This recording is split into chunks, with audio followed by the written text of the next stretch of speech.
नमस्ते dear viewers. आज के इस वीडियो में हम लोग डिस्कस करने वाले हैं Fourier series for discontinuous functions को। मतलब हमारा आज का टॉपिक ये है कि क्या हम लोग डिसकंटिन्यूअस फंक्शंस के लिए फोरियर सीरीज पता कर सकते हैं। देखिए, इसका आंसर हमें डिरिचलेट्स कंडीशंस में मिलेगा। डिरिचलेट्स कंडीशंस में एक पॉइंट हम लोग देखे थे कि अगर गिवन फंक्शन के पास फाइनाइट नंबर ऑफ डिसकंटिन्यूटी हो तो उसका फोरियर सीरीज पता कर सकते हैं हम लोग, है ना।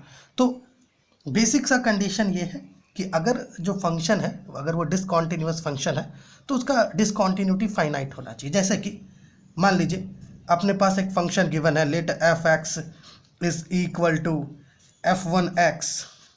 मान लेते हैं कि ये इस प्रकार से डिफाइंड है, a less than x not, okay. और दूसरा है f2x, है ना, x not less than b, कुछ ऐसे, ओके। और चलिए ऐसा मान लेते हैं कि यहाँ पर a जो है ये माइनस पाई को रिप्रेजेंट कर रहा है, x नॉट 0 को, और जो b है वो पाई को रिप्रेजेंट कर रहा है। कुछ ऐसा लेकर के चलते हैं, एज्यूम करते हैं, थिंग्स को देखते हैं, ठीक है ना। So let f x is equal to f1x जो इस रेंज में लाई कर रहा है, और f2x जो है इस रेंज में लाई कर रहा है। मतलब है कि हमारा जो फंक्शन है ना वो सब रेंज में डिफाइंड है, ओके। हमारा जो फंक्शंस गिवन है वो क्या है, सब रेंज में गिवन है, ओके। एक पहले क्या होता था, फंक्शन एक सिंगल रेंज में गिवन रहता था, लेकिन अब क्या है, फंक्शंस जो है सब रेंज में डिफाइंड है, ओके। तो इस तरह का फंक्शंस के लिए अगर आप गौर से देखो तो x नॉट क्या है, यहाँ पे पॉइंट ऑफ डिसकंटिन्यूटी है, ओके। तो इसके पास जो पॉइंट ऑफ डिसकंटिन्यूटी है वो कितना है, इस फंक्शन के पास 1। अर्थात इसके लिए फोरियर सीरीज हम लोग यूजुअल वे में लिख सकते हैं। जैसे पहले कोई गिवन फंक्शन का फोरियर सीरीज लिखते थे, उसी प्रकार से इस फंक्शन का भी फोरियर सीरीज लिख सकते हैं, ओके। यहाँ पे लिख देते हैं where x not is point of discontinuity, okay. Discontinuity x not जो है ये क्या है, पॉइंट ऑफ डिसकंटिन्यूटी है। तो इस तरह के फंक्शंस का फोरियर सीरीज क्या कर सकते हैं, जैसे हम लोग पहले निकालते थे, है ना, ओके। उसी प्रकार से इस तरह के फंक्शंस का भी फोरियर सीरीज पता कर सकते हैं। तो जो वैल्यूज होगा अपना a नॉट का, an का, bn का, वो कैसे एवेलुएट होगा, वो कैसे पता करेंगे, उसके लिए यहाँ पे थोड़ा देखते हैं। जैसे मान लीजिए इस फंक्शन के लिए a नॉट पता करना है, तो पहले क्या होता था, one by pi integral minus pi to pi F X D X, कुछ ऐसा होता था, है ना, ये फॉर्मूला होता था। तो हम लोग कुछ ऐसे लिख सकते हैं, 1/पाई इंटीग्रल, ओके, इसको ब्रैकेट में ले लेते हैं। अब देखिए पहले जो है, मतलब हम लोग a की जगह चलिए माइनस पाई ले लेंगे, x नॉट की जगह 0, है ना, और b की जगह पाई ले लेंगे, ठीक है ना।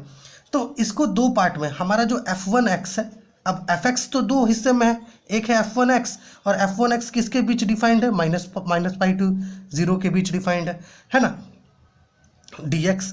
और दूसरा क्या है आपका, ये डिफाइंड है आपका 0 टू पाई तक, है ना, और ये है आपका f2x dx, ठीक है। तो a नॉट का वैल्यू आप कुछ ऐसे पता कर पाएंगे, और जब आपको an का वैल्यू निकालना होगा तो आप इस तरीके से निकाल सकेंगे, one by pi integral minus pi to pi F X D X, है ना, कुछ ऐसे, है ना।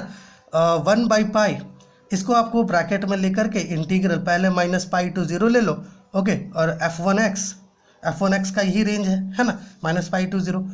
इसके साथ क्या हो जाएगा, cos nx dx हो जाएगा, है ना।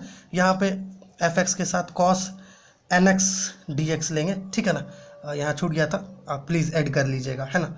प्लस इंटीग्रल 0 टू पाई ले लो, f2x, है ना, ये तो f2x का ही रेंज है ना, f2x cos nx dx।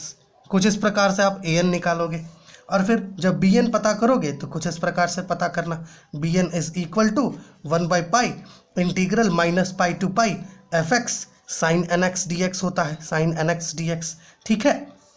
यहाँ पर देखिएगा, इसको ऐसे लिख लीजिए, one by pi integral minus pi to 0, है ना, क्योंकि एफ एक्स जो है दो हिस्सों में डिफाइंड है ना, f1x जिसका रेंज है माइनस पाई टू 0, ओके। माफ़ कीजिएगा, यहाँ साइन nx भी आएगा, है ना, dx plus integral 0 to pi f2x sine nx dx, कुछ ऐसे, है ना। तो देख पा रहे हैं, a नॉट को कुछ ऐसे पता करेंगे, ए एन को कुछ इस प्रकार से पता करेंगे और बी एन को कुछ इस प्रकार से, है ना। बेसिकली किए क्या है हम लोग, बस अपना जो फंक्शन है ना, जो दो पार्ट्स में गिवन है, दो सब रेंज में डिफाइंड है, उसको बस थोड़ा हम लोग डिवाइड करके यहाँ पे लिखे।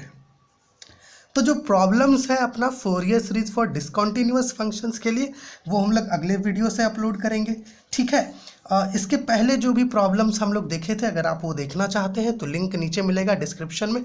और ये जो फॉर्मूलाज है ऐसे तो आपको बुक्स में कहीं भी मिल जाएगी, लेकिन अगर आप स्क्रीनशॉट लेकर के लिखना चाहते हैं तो लिख सकते हैं, है ना।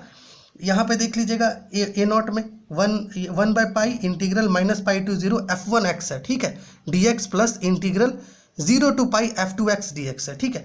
ए एन के लिए देख लीजिए 1/पाई इंटीग्रल -पाई to 0 f1x cos nx dx plus integral 0 to pi f2x cos nx dx है।